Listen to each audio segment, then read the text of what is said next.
ഒരു career expert എന്നുള്ള രീതിയിൽ ഈ കരിയർ കൗൺസിലിംഗ് ശരിക്കും ശാസ്ത്രീയമാണോ? എന്താണ് ഒരു കരിയർ കൗൺസിലിംഗ് ചെയ്യുന്നതിന്റെ ശാസ്ത്രീയമായിട്ടുള്ള മാനദണ്ഡം?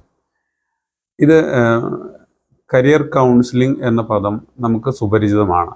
എങ്കിൽ പോലും നമ്മളിപ്പോൾ 2024 നിന്നും 2025 കടക്കുന്ന ഈ കാലയളവിൽ പോലും ഒരു കുട്ടി 10ാം ക്ലാസ് കഴിഞ്ഞാൽ എന്ത് പഠിക്കണം, 12ാം ക്ലാസ് കഴിഞ്ഞാൽ എന്ത് പഠിക്കണം, എന്ത് ജോലിയാണ് അവർക്ക് ചേരുക, ഇങ്ങനെയുള്ള കാര്യങ്ങളെക്കുറിച്ച് വലിയ കൺഫ്യൂഷനിലാണ് നമ്മുടെ സമൂഹം ജീവിക്കുന്നത്.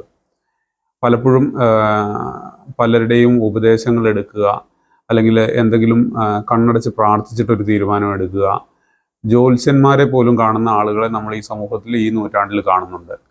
ശാസ്ത്രീയമായിട്ട് ഒരു കരിയർ തിരഞ്ഞെടുക്കുന്നതിന് അന്താരാഷ്ട്ര നിലവാരത്തിലുള്ള സൈക്കോമെട്രിക് അസസ്മെൻറ്റ് ടെസ്റ്റുകളുണ്ട്. അഭിരുചി നിർണയ പരീക്ഷ എന്ന് മലയാളത്തിൽ ഇതിന് പറയാം. സാധാരണ അഭിരുചി നിർണയ പരീക്ഷയിൽ 3 കാര്യങ്ങളാണ് നമ്മൾ കണക്കിലെടുക്കുന്നത്. അതായത് ഒരു വ്യക്തിയുടെ ഇൻട്രസ്റ്റ്, ആപ്റ്റിറ്റ്യൂഡ്, പേഴ്സണാലിറ്റി. ഇൻട്രസ്റ്റ് എന്ന് പറഞ്ഞു കഴിഞ്ഞാൽ എന്തൊക്കെ താല്പര്യങ്ങളാണുള്ളത്, അവരുടെ പാഷൻ എന്താണ്, എന്ത് കാര്യങ്ങളോടാണ് അവർക്ക് ആഭിമുഖ്യമുള്ളത്, അത് തീർച്ചയായിട്ടും നമ്മൾ കണക്കിലെടുക്കേണ്ടതാണ്. രണ്ടാമത്തെ ഘടകമാണ് ആപ്റ്റിറ്റ്യൂഡ് അഥവാ സ്കിൽ, അഭിരുചി. എന്ത് ചെയ്യുവാനുള്ള കഴിവാണ് അവർക്കുള്ളത്, എന്തൊക്കെ പല കാര്യങ്ങളും ചെയ്യുവാനുള്ള കഴിവുകളുണ്ടാവും.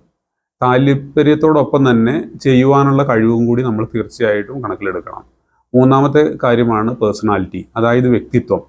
നമുക്കറിയാം ഓരോ വ്യക്തിയും വ്യത്യസ്തമായ സ്വഭാവ സവിശേഷതകളുള്ളവരാണ്. അപ്പോൾ സ്വഭാവ സവിശേഷതകൾ, വ്യക്തിത്വത്തിലുള്ള സവിശേഷതകൾ തീർച്ചയായിട്ടും കണക്കിലെടുത്തുകൊണ്ട് മാത്രമേ നമുക്ക് മുന്നോട്ട് ഒരു കരിയർ തിരഞ്ഞെടുക്കുവാൻ സാധിക്കുകയുള്ളൂ.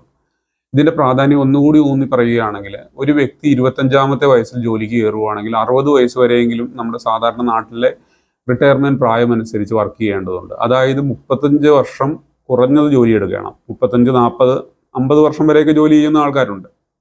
ഇത്രയും വർഷം നമുക്ക് ഇണങ്ങുന്ന ഒരു മേഖലയല്ല നമ്മൾ തിരഞ്ഞെടുക്കുന്നതെങ്കിൽ നമ്മൾ 35, 40 വർഷം വലിയൊരു ഭാരവുമായിട്ട് നമ്മൾ ജീവിക്കേണ്ടി വരും. ഇത് നമ്മുടെ സമൂഹത്തിൽ നോക്കിക്കഴിഞ്ഞാൽ മാനസിക സംഘർഷം വർദ്ധിക്കുന്നതിനും ആളുകൾക്ക് സന്തുഷ്ടിയും സമാധാനവും ഇല്ലാത്ത ഒരു ജീവിതം നയിക്കുന്നതിനും കാരണമായി തീരുന്നുണ്ട്. അതുകൊണ്ട് തന്നെ ഞാൻ ഒരിക്കൽ കൂടി അടിവരയിട്ട് പറയുകയാണ്, 8ാം ക്ലാസ് കഴിഞ്ഞ ഏതൊരു വിദ്യാർത്ഥിക്കും, അത് 9ലോ 10ലോ 11ലോ 12ലോ ഈവൻ ഡിഗ്രി കഴിഞ്ഞിട്ടുള്ള സമയത്ത് പോലും ഒരു കരിയർ കൗൺസിലിംഗ്, ഒരു അഭിരുചി നിർണയ പരീക്ഷയിലൂടെ, ആപ്റ്റിറ്റ്യൂഡ് ടെസ്റ്റിലൂടെ സ്വന്തം അഭിരുചികളെ കണ്ടെത്തി അത് പിന്തുടരുകയാണെങ്കിൽ നല്ല ഹാപ്പി, സക്സസ്ഫുൾ, പീസ്ഫുൾ ആയിട്ടുള്ള ഒരു ജീവിതം നയിക്കുവാൻ സാധിക്കും. Thank you.